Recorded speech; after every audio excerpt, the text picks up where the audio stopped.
আসসালামু আলাইকুম এভরিওয়ান। আজকে আমি আরেকটা আপনার সামারি উইথ ক্লুজ অর্থাৎ summary using list of words কীভাবে সলিউশন করবেন অলরেডি একটা ভিডিও দেওয়া আছে। আরেকটা আমি দেখাচ্ছি আপনারা প্যাসেজ না পড়ে কীভাবে সামারি উইথ ক্লুজ অথবা summary using list of words solution করতে পারেন। সো আমি এখানে একটা ক্যামব্রিজ দিচ্ছি, ক্যামব্রিজ 15 টেস্ট 4 এটা সলিউশন করে দেখাবো। যেখানে প্রথমে হেডিংটা আমি পড়তেছি বিগ বিজনেসেস, বড় বড় ব্যবসায়ের কথা বলতেছে। তারপর আমি কি করব, আমি ডাইরেক্ট কোয়েশ্চন পড়া শুরু করব। Many big businesses today are prepare to harm people and environmental and the environment in order to make money. অনেক বড় বড় ব্যবসায়ীরা টুডে মানে আজকে কি করে, তারা প্রস্তুতি নিয়ে মানুষের ক্ষতি করে এবং পরিবেশের ক্ষতি করে টাকা উপার্জন করার। And they appear to have no, এবং তাদের কাছে মনে হয়, অ্যাপিয়ার মিনস তাদের কাছে মনে হয়, they have no, no means তাদের একটা জিনিস নাই। আমাদের কাছে অনেকেই থাকে না, অনেক ফ্যামিলিতে অনেক ভাই ব্রাদার বা অনেক ছোটো ভাই বোন থাকে, যাদের যদি আপনি নিয়ন্ত্রণ না করেন তারা কি তাদের ইচ্ছা মতো কী করবে, ঘোরাফেরা করবে, অথবা তাদের যদি মনুষ্যত্ববোধ না থাকে তাদের যা খুশি তাই করে। অনেক মানুষ থাকে না এরকম।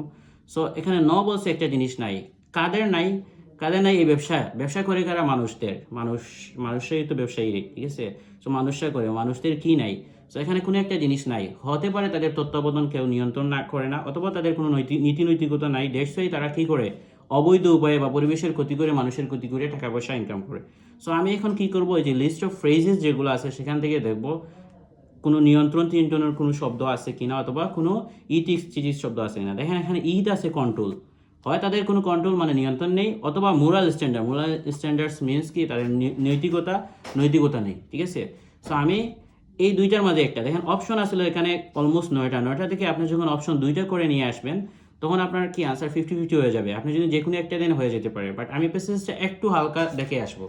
দেখেন এখানে প্যাসেজের শুরু দিকেই আছে, ঠিক আছে? Big businesses are shape fundamental fact that for many of us often our sense of justice, যে অনেক মানুষের অফেন্স মিনস অপরাধ করে, তাদের বিচার বিবেচনা সেন্স অফ জাস্টিসটা থাকে না, ঠিক আছে? That's why depending on the circumstances a business may maximise the amount of money it make at least in the short term. অর্থাৎ অল্প সময়ে তারা কি করে, পারিপার্শ্বিক অবস্থার কথা বিবেচনা করে প্রচুর পরিমাণ টাকা ইনকাম করে। কি জন্য? তাদের সেন্স অফ জাস্টিস থাকে না। সেন্স অফ জাস্টিস মিনস কি? সেন্স অফ জাস্টিস মিনস তাদের মোরাল স্ট্যান্ডার্ড থাকে না। আনসারটা কি আপনার ভাই? আনসারটা হচ্ছে মোরাল স্ট্যান্ডার্ড। দেন বলছে কি ল্যাক অফ মিনস একটা জিনিস কম থাকে বাই গভর্নমেন্ট, সরকার দ্বারা কি কম থাকে? হতে পারে সরকার দ্বারা তাদের কন্ট্রোল কম থাকে, ঠিক আছে? সরকারের কন্ট্রোল কম থাকে, সরকারের কন্ট্রোল করতে পারে না, দেশই কি করে, তারা অপরাধ করে। তো এটা ডেফিনেটলি কন্ট্রোল হবে, সরকারই কন্ট্রোল করতে হয় এটা। তারপরে বলছে অ্যান্ড ল্যাক অফ মিনস একটা জিনিস কম থাকে। পাবলিক মিনস মানুষদের ক্যান লিড এনভায়রনমেন্টাল প্রবলেম। মানুষদের হয় অংশগ্রহণ ছাড়া, অথবা মানুষদের অ্যাওয়ারনেস কম থাকলে কি করে, পরিবেশের সমস্যা হয়েছে। এখানে আছে শেষের দিকে, দেখেন এখানে শেষের দিকে government regulation is ineffective means, government regulation means সরকারের আইন বা ল মিনস কন্ট্রোল, যেটা আমরা দিলাম নো কন্ট্রোল। একটা হচ্ছে ল্যাক অফ কি, and if the public doesn't care means পাবলিকরা যদি কেয়ার না করে, পাবলিকরা যদি কোনো গুরুত্ব না দেয় অথবা পাত্তা না দেয়। ডাজেন্ট কেয়ার মিনস তারা কি লেস ইনভলভমেন্ট, তাদের যদি ইনভলভমেন্ট কম থাকে, দ্যাটস ওয়াই ডেফিনেটলি এই ব্যবসায়ীগুলো আরও বেশি পরিবেশের এবং মানুষের ক্ষতি করবে। দেন তারপরে কোয়েশ্চেনে করেছে প্রবলেম সাচেস, আর এর কারণে এনভায়রনমেন্টাল প্রবলেম সাচেস একটা পরিবেশগত সমস্যা হবে, অথবা আরেকটা সমস্যা হবে, একটা সমস্যা। সো আমরা জানি এই টাইপের কোয়েশ্চেন কি করছে, সিকোয়েন্স ব্রেক করে নেয়। দেখেন আমি দুইটা কিন্তু বেসিস না পড়েই ধরে ফেলছি। সো এই দুইটা বোঝার জন্য আপনি একটা জিনিস আগে বলি, আমরা আগে থেকে গেস করব যে প্রবলেমস কি হতে পারে। প্রবলেম হতে পারে আপনার কি ওভারফিশিং। ডিস্ট্রাকশন কোনো জিনিস ধ্বংস কি করে মানুষে, এখানে ডেফিনেটলি হয় ধ্বংস করবে রেয়ার স্পিসি অথবা ট্রিজ, এই দুইটার মধ্যে একটা। গাছপালা ধ্বংস করতে পারে, আবার বিলুপ্ত প্রজাতির যে প্রাণী যেগুলো আছে সেগুলো ধ্বংস করতে পারে।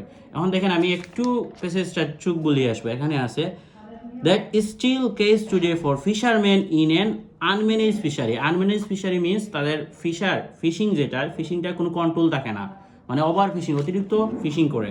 এখানে আছে ওভার ফিশিং, একটা আনসার ইজ, দ্যাট মিনস এটার আনসার কি, ওভার ফিশিং। আরেকটা বলছে ডিস্ট্রাকশন কি এখানে আছে আবার, and for the logging companies with short terms leases on tropical rainforests and land places, অথবা কি করে লিজিং কোম্পানিগুলো অল্প সময়ের জন্য ওই যে ভূমিগুলো আছে, বন জঙ্গলগুলো আছে, সেগুলো লিজ নিয়ে কি করে এই বনগুলো কেটে দেয়। তাহলে আনসারটা কি হবে ভাইয়া? আনসার হচ্ছে তারা হয় ট্রিজটা ধ্বংস করে। ঠিক আছে? সো আমি আগে দেখেন গ্যাস করছি, তারপর আপনাকে ম্যাচ করে দিছি প্যাসেজে। আর আমি এখানে 28 29 তো প্যাসেজ না পড়ে 27 প্যাসেজ না পড়ে আপনাকে ধরিয়ে দিছি। সো এইভাবে যদি করেন লিস্ট অফ ফ্রেজেস ইনশাল্লাহ আপনারা ধরতে পারবেন। Thank you.